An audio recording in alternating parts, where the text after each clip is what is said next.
Hi, எல்லோரும் எப்படி இருக்கீங்க? நல்லா இருப்பீங்கன்னு நம்புகிறோம். நாங்களும் சூப்பராக இருக்கோம். நான் இன்றைக்கி சாட்டர்டே மார்னிங்லேருந்து ஈவினிங் வரைக்கும் என்னோடய டெய்லி ரொட்டீன் நான் ஷேர் பண்ண போகிறேன். நான் வீக்லி ஒன்ஸ் எப்படி என்னோடய வீட்டை டீப் க்ளீன் பண்ணி க்ளீனாக வச்சுக்குவேன் அப்படின்றத உங்களுக்கு வந்து நான் இந்த வீடியோவில் ஷேர் பண்ணியிருக்கேன். அதோட என்னோடய ஸ்டைலில் சிக்கன் பிரியாணி நான் எப்படி ரெடி பண்ணுவேன்றதையும் உங்களுக்கு இந்த வீடியோவில் ரெசிபி வந்து ஆட் பண்ணியிருக்கேன். கண்டிப்பாக செக் பண்ணி பாருங்கள். பெட்ஷீட்லாம் 2 நாள் முன்னாடியே மாற்றிட்டு புது பெட்ஷீட் போட்டுட்டேன். அதில் டஸ்ட் ஆகிடக்கூடாது அப்படின்றதுனால அதில் ஒரு பெட்ஷீட் பொத்திருக்கேன். என் ஹஸ்பண்ட் வந்து இதில் எனக்கு ரொம்ப ஹெல்ப் பண்ணாங்க. வேண்டாததெல்லாம் எடுத்து வச்சிரு, வேணுன்றதை மட்டும் யூஸ் பண்ணிக்கோ, கீழே வச்சுக்கோ, அப்போ தான் நீட்டாக இருக்குன்ற மாதிரி எனக்கு கொஞ்சம் அட்வைஸ் பண்ணிவிட்டு அவங்க எனக்கு கொஞ்சம் ஹெல்ப்பும் பண்ணிகிட்டு இருந்தாங்க. மிஷினை பார்க்கும்போது எல்லாமே என் ஹஸ்பண்ட் என்னையே திட்டிகிட்டே இருப்பார். நீங்கள் மிஷின் வாங்குறதே வேஸ்ட்டு, எதுக்கு இப்படி வேஸ்ட்டாக போட்டு வச்சுருக்கேன், ஏதாவது பண்ணுன்னு சொல்லிக்கிட்டே இருப்பாங்க. நானும் ஏதாவது பண்ணணும்னு தான் நினைக்கிறேன், கூடிய சீக்கிரம் பண்ணுவேன்னு நினைக்கிறேன். கண்ணாடியை க்ளீன் பண்ணுறதுக்கு ஒரு விம் லிக்விடோட அரை எலுமிச்சை பழம் வந்து நல்லா புழிஞ்சிட்டு தண்ணி விட்டு நல்லா கலக்கி வந்து ஸ்ப்ரே பாட்டிலில் வச்சு கண்ணாடி ஜன்னல்னு எல்லாமே தொடச்சோம் அப்படின்னா அதில் தேவையில்லாத கரைலாம் வந்து ரிமூவ் ஆயிரும். கண்டிப்பாக ட்ரை பண்ணி பாருங்கள். மாப் போடுறதுக்கு தண்ணியோட கொஞ்சமாக மஞ்சள் தூளும் கல் உப்பும் சேர்த்து மாப் போட்டிங்க அப்படின்னா க்ளீனாக இருக்கும். லிக்விடு அது இதுன்னு சேர்க்குறதுக்கு பதிலாக இந்த மாதிரி நம்ம க்ளீன் பண்ணும்போது ரொம்ப நல்லாயிருக்கும். தேவையில்லாத ஸ்மெல்லாம் இருக்காது.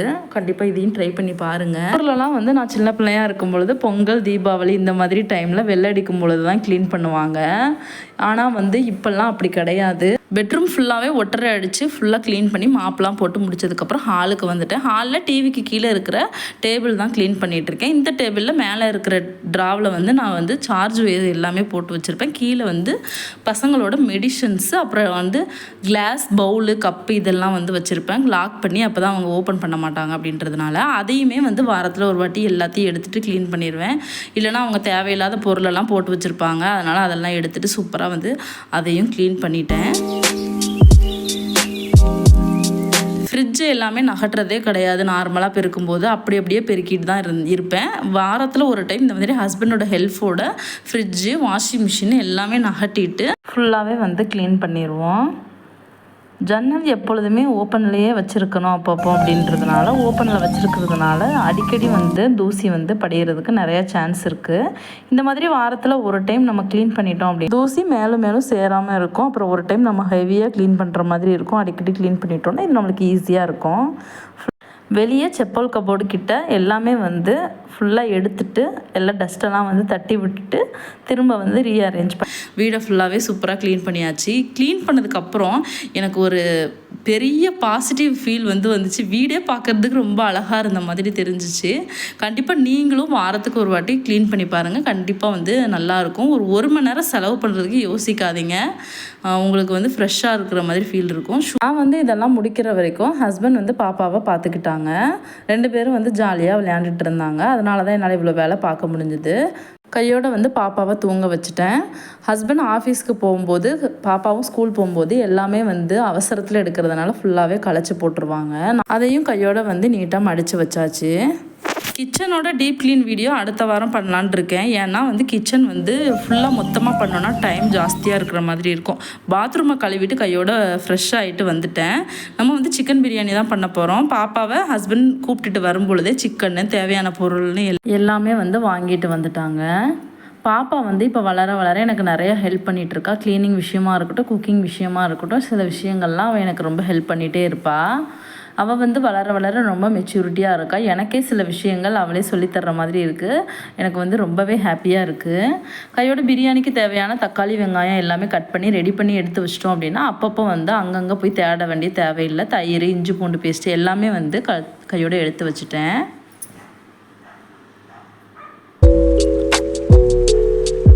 இப்போ ஒரு குக்கரில் கொஞ்சமாக நெய், எண்ணெயும் விட்டுட்டு பட்டை, கிராம்பு, ஏலக்காய் இது 3 தான் போட்டிருக்கேன். வேறு எதுவுமே நான் போடலை.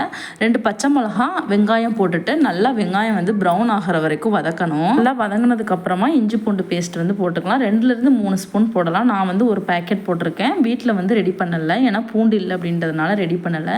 இஞ்சி பூண்டு பேஸ்ட் எந்த அளவுக்கு சேர்க்குறீங்களோ அந்த அளவுக்கு பிரியாணி வந்து டேஸ்ட்டாகவே இருக்கும். நீங்கள் வந்து கொஞ்சம் கூடயே சேர்த்துக்கலாம். அதே கையோட கொஞ்சமாக கொத்தமல்லியும் புதினாவும் சேர்த்து அதை எண்ணெயில் நல்லா வதக்க போகிறேன். ஸ்மெல் வரும்போது சூப்பராக இருக்கும். அதோடு வந்து கொஞ்சமாக பிரியாணி மசாலா சேர்த்துருக்கேன். ஆச்சி பிரியாணி மசாலா 1 ஸ்பூனும், கொஞ்சமாக வந்து மிளகாத்தூள், தனி மிளகாத்தூளும் வந்து ஒரு 1/2 ஸ்பூன் கிட்ட வந்து நான் சேர்த்துருக்கேன். இது தூள் வந்து போட்டிருக்கேன். அதை நல்லா வதக்குனதுக்கு அப்புறமா தக்காளியை போட்டு அது நல்லா மசிகிற வரைக்கும் நம்ம வேக விடணும். லைட்டாக உப்பு போட்டுக்கிட்டிங்க அப்படின்னா தக்காளி வந்து ஈஸியாக சீக்கிரமாக மசிஞ்சிரும். அதெல்லாம் நல்லா மசிஞ்சு வந்ததுக்கப்புறமா சிக்கனை போட்டுட்டு ஒரு வாட்டி மிக்ஸ் பண்ணிவிட்டு ஒரு 2லேருந்து 3 ஸ்பூன் வரைக்கும் தயிர் சேர்த்துக்கோங்க. நான் வந்து ஒரு கால்வாசி பேக்கெட் வந்து தயிர் இருந்தது, அதை அப்படியே சேர்த்துக்கிட்டேன். சிக்கன் வந்து வேகணும், சிக்கன்லேருந்தே தண்ணி வரும் அப்படின்றதுனால அதில் தண்ணிலாம் தெளிக்க தேவையில்லை. சிக்கன் வேகிறதுக்குள்ளே நான் வந்து சைட் பை சைடு வந்து முட்டை வந்து வேகிறதுக்கு போட்டுட்டேன். பாஸ்மதி ரைஸ் ரொம்ப நேரம் ஊறுற மாதிரி இருந்தது, அதனால் அதை ஃபுல்லாக வடிகட்டிட்டு அப்படியே வச்சுட்டேன்.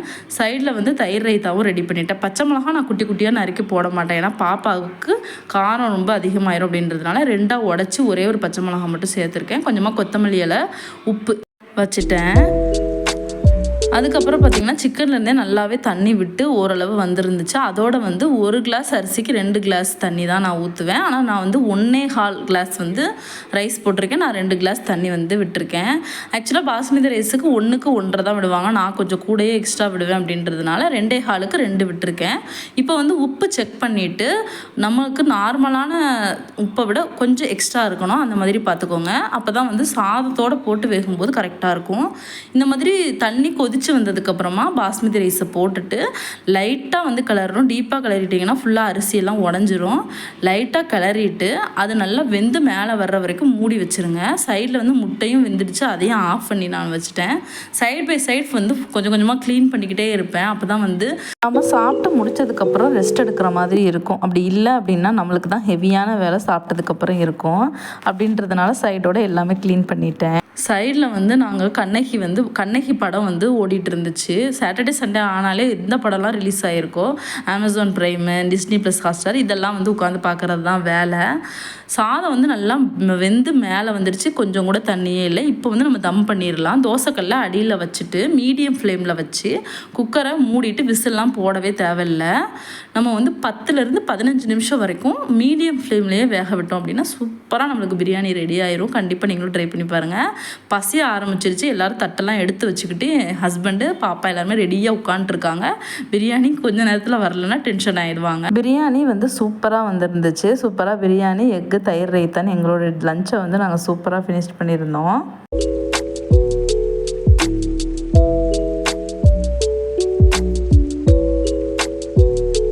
சூப்பராக வந்து எல்லாருமா சேர்ந்து லஞ்செல்லாம் முடிச்சதுக்கப்புறம் ஸ்வீட்டுக்காக இந்த வாட்டி நான் எதுவுமே பண்ணலை. ஹஸ்பண்டே வந்து ஸ்கூல் விட்டு வரும்பொழுது 10 rupees ஐஸ்கிரீம் வந்து வாங்கிட்டு வந்திருந்தாங்க. அதையே எல்லாருமா சாப்பிட்டுட்டோம். என்னவோ தெரியல, எப்போதுமே அந்த மாதிரி லாஸ்ட் ஐஸ்கிரீம் சாப்பிட்றது அப்படி இல்லைனா ஸ்வீட் ஏதாவது சாப்பிட்றது வழக்கமாகவே ஆயிடுச்சு.